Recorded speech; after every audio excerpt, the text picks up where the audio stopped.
Vamos entender um pouquinho as características dessa eleição municipal, particularmente em Belo Horizonte. O analista político, diretor do Instituto Inovação e Sustentabilidade, professor convidado da Fundação Dom Cabral, o Rodrigo Lopes, mais uma vez, e eu tenho só a lamentar uma coisa, eu só converso com o Rodrigo eleição em eleição. De 2 em 2 anos. Eu queria que esse intervalo fosse diminuído, porque é sempre um prazer conversar com o Rodrigo Lopes. Boa tarde, Rodrigo. Obrigado por você ter atendido o nosso convite. Obrigado, Paulo. Obrigado, Carol. Obrigado, Luiz. Um abraço aí a todos os ouvintes e vamos mais uma vez comentar sobre as eleições em Belo Horizonte e no Brasil. Bom, vamos falar um pouquinho sobre Belo Horizonte. Nós vamos para o Brasil também, porque o Brasil está aí com alguns cenários complicados, alguns cenários que sem a gente entender. Mas é a corrida eleitoral mais acirrada que eu me lembre em Belo Horizonte. Com candidatos muito próximos, não só nas pesquisas, nós vamos falar sobre pesquisa também, mas também no discurso, na conversa, na participação do eleitor. Por que a gente tem uma eleição tão acirrada em Belo Horizonte? Que características tem de diferentes essa eleição municipal? Paulo, essa eleição, ao meu ver, ela teve é a primeira eleição pós esse acirramento de disputa a nível nacional. Então a gente teve 3 sequências de eleições em que a polarização foi muito grande, tanto a nível local quanto a nível nacional. Em 2018, isso começa em 2016, começa em 2018, aprofunda em 2018, 2020, 2022. E essa sequência, a gente já começou a ver isso na eleição anterior, uma certa exaustão do eleitorado quanto a essa polarização. A gente sabe que no Brasil, historicamente, você sempre vai ter 30% de um lado, 30% do outro e 40% ali no meio, que sempre vai para uma questão mais econômica, mais material. E o que a gente está vendo aqui em Belo Horizonte é um encilhamento. Você tem discursos que não estão conseguindo sair daquele modus operandi normal, daquele feijão com arroz que tem que falar em toda a campanha. Os candidatos não trouxeram nenhuma proposta construtiva em termos de verticalizar soluções, pensar a cidade de uma perspectiva mais ampla. Faltou um deserto de ideias, que a gente pode falar assim. E eu concordo, Paulo, a gente olha os debates, as campanhas, as propostas, você não vê ali uma proposta que vai destoar e que você vai bater o olho e falar, pô, isso aqui é uma proposta de um candidato de direita, isso aqui é uma proposta de um candidato de esquerda. Eu penso que se a gente tirar os nomes e fizer um teste cego, como se fosse uma degustação de vinho sem rótulo, a gente vai ter dificuldade de saber de quem é de quem cada proposta. Você está falando uma coisa interessante, tem uma pesquisa feita pela Universidade Federal do Rio de Janeiro em 160 campanhas no Brasil. E das 160 campanhas, existem mais de 1000 frases que são matrizes nos programas de governo. Eu fiquei escandalizado com isso. Programas escritos, Nos programas escritos, nos planos de governo.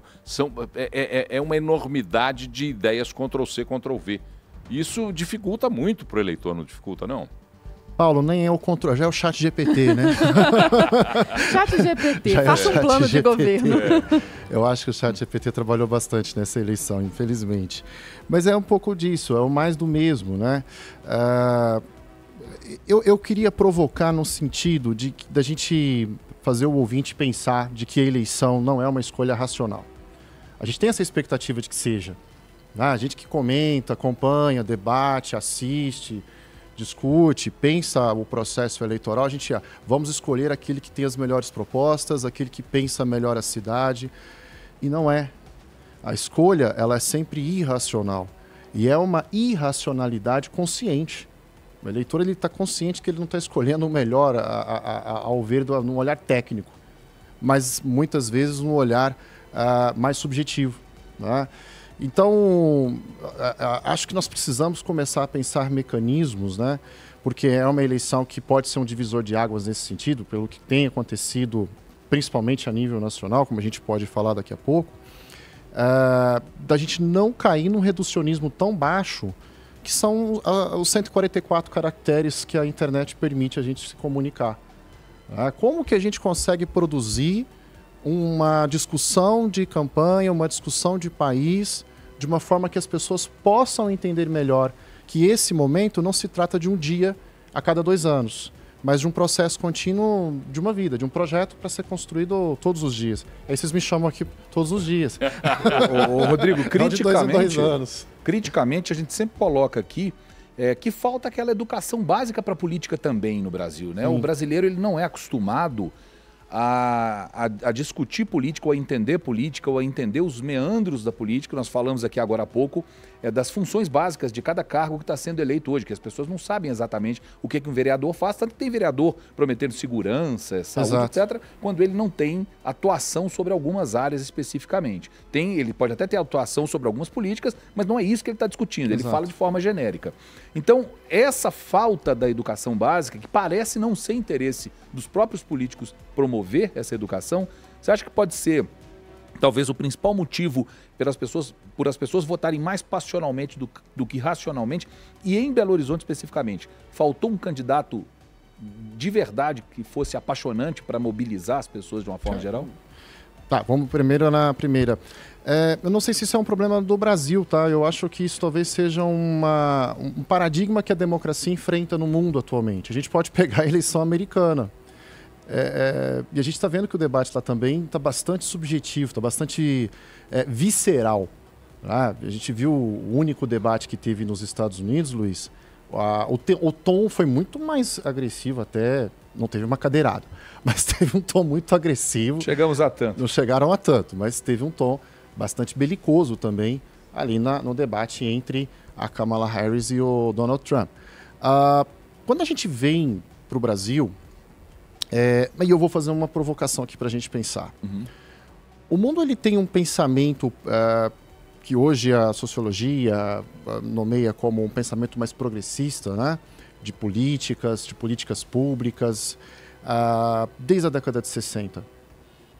E esse pensamento ele começa a ter um questionamento nos últimos 15 anos, desde a meados da década de 2010. Isso não só no Brasil, isso em todo o mundo. Então a democracia ao redor do mundo, ela está passando por sérios questionamentos. Tá? E aí a pergunta que você faz, já emendando com a sua segunda pergunta, Luiz, faltou um candidato forte, faltou um candidato mais apaixonante em Belo Horizonte, ou com uma proposta que realmente fizesse sentido para as pessoas? Talvez a reflexão que a gente possa fazer é como as pessoas estão olhando esse processo eleitoral. Qual é o processo de identificação que as pessoas estão tendo com essa escolha? Talvez a gente esteja vivendo a exaustão desse processo de escolha e as pessoas estão olhando e falando, eu vou lá, vou votar, mas a coisa não vai mudar. A exaustão, às vezes, até do modelo mesmo que foi imposto nesses últimos 15 anos. Né?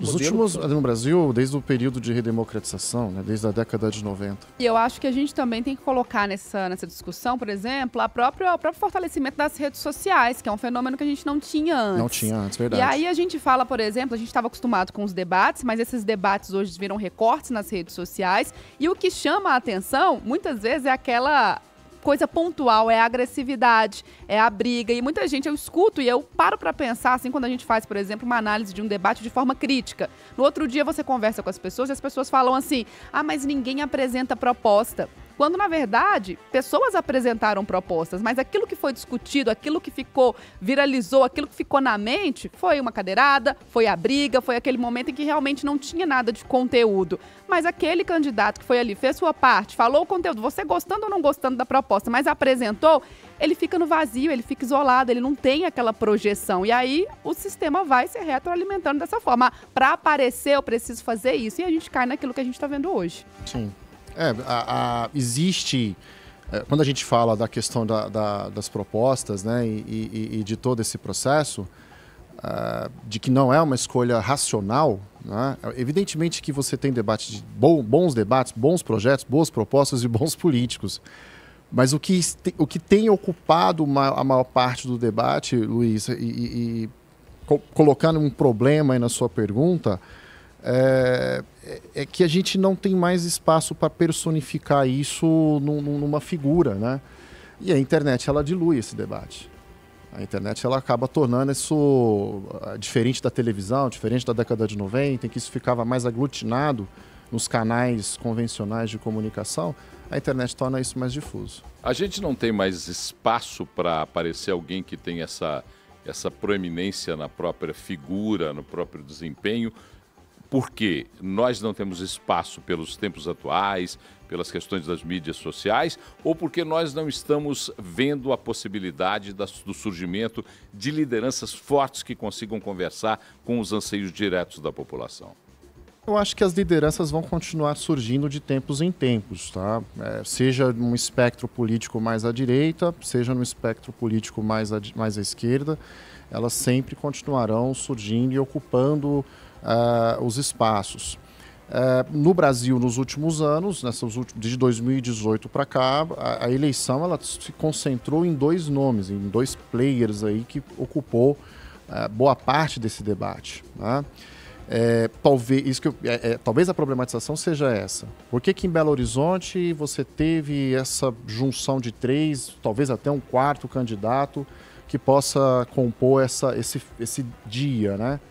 Porque realmente a gente tem um processo de exaustão. Eu não quero mais essa polarização, vamos buscar uma alternativa? Bom, nós falávamos agora, e eu pedi para o Lucas até colocar aqui as pesquisas, né, Paulo? Vamos colocar na tela aí para que você que está nos acompanhando. São 3 pesquisas, falando do último dia. Belo Horizonte, do último dia, de ontem. Então, a primeira, a Datafolha trazendo o Engler na liderança, mas mostrando um empate técnico triplo, Engler, Fuad e Tramonte. A Quest, que é uma outra pesquisa do Instituto Genial Quest, que está aí, ó, com 30% para Bruno Engler liderando essa disputa. Ele aparece isolado na pesquisa da Quest, com 25% para Fuad Noman e com 20% para Mauro Tramonte. Nessa pesquisa da Quest, nem a questão do empate técnico pode ser utilizado, porque são 3 pontos percentuais, 25 para um 30, e para outro a gente vai tirar fora dessa, alejar fora, tirar fora dessa discussão. Eu acho que essa da Quest eles fizeram com uma amostragem maior, acho que foi 2 pontos percentuais. Se foi 2 pontos, então, claramente, nem tem nem como considerar empate técnico aí. Há mesmo uma posição de primeiro, segundo e terceiro. E a Atlas Intel, que vem confirmando o Bruno Engler na ponta, com 28,2%, mas aí embolando todo o cenário para o segundo e terceiro colocados, com Gabriel e Fuad aparecendo empatados em segundo lugar. E Gabriel passando o Fuad Noman. Gabriel com 19 e Tramonte fora, inclusive. E Tramonte fora, né? O que mais chama a atenção da pesquisa da Atlas é o candidato Mauro Tramonte fora dessa disputa. São 3 pesquisas completamente diferentes entre si, mas se a gente pegar as pontas, né, aqui, no caso da Atlas, por exemplo, para a Datafolha, a diferença é gritante. Dá para analisar esse fenômeno de alguma forma técnica, Rodrigo? A gente tem condições de entender que todas podem estar certas ou todas podem estar erradas em alguma medida? Ou nós vamos ter que esperar o resultado para fazer essa análise? Que pergunta boa, Luiz. Não, ele parou para pensar, porque a resposta dele deve ser assim: quem acertar vai ficar no mercado, quem errar vai sair fora. E que enquanto ele pensa, a margem de erro da Quest foi de 2 pontos para mais ou para menos, né? viu? 2. 2 pontos da Quest. Eles aumentaram a amostragem nessa última pesquisa aqui em Belo Horizonte e em São Paulo. 2.004 pessoas. Isso. A Datafolha e a Quest ficaram mais próximas em termos de resultado, né? Uma diferença ali que é compreensível. Realmente a que destoa mais é a da Atlas Intel. Que na última eleição, acho que foi de 22, né? Eles chegaram bastante próximos. Foi talvez a que chegou mais próximo do resultado. Luiz, é uma pergunta difícil, tá? Porque realmente são metodologias diferentes. Para o ouvinte entender, por que destoa? Porque cada uma adota uma metodologia. Então, enquanto algumas vão fazer pesquisas híbridas, usam uma parte digital, usando telefonemas, umas fazem pesquisas presenciais. Rodrigo, pesquisa frente a frente é melhor do que por telefone? Talvez não, porque pessoalmente a pessoa pode ficar inibida para responder determinadas situações. O telefone com o robô, a pessoa fica menos inibida. Só que o telefone, às vezes, se ele não tiver um sistema de randomização muito bom, ele pode cair no mesmo lugar. Entendeu? Então é difícil. Concentrar numa mesma faixa. Exatamente.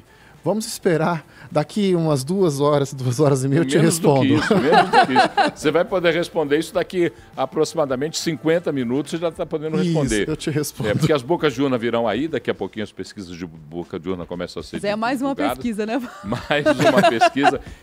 Porque eu tenho uma briga antiga, Rodrigo, com relação às pesquisas, porque eu acho que elas mostrar a pesquisa como nós trabalhamos aqui, pegando o espelho da pesquisa e traduzindo como espelho a verdade, ela é uma leitura enviesada da pesquisa.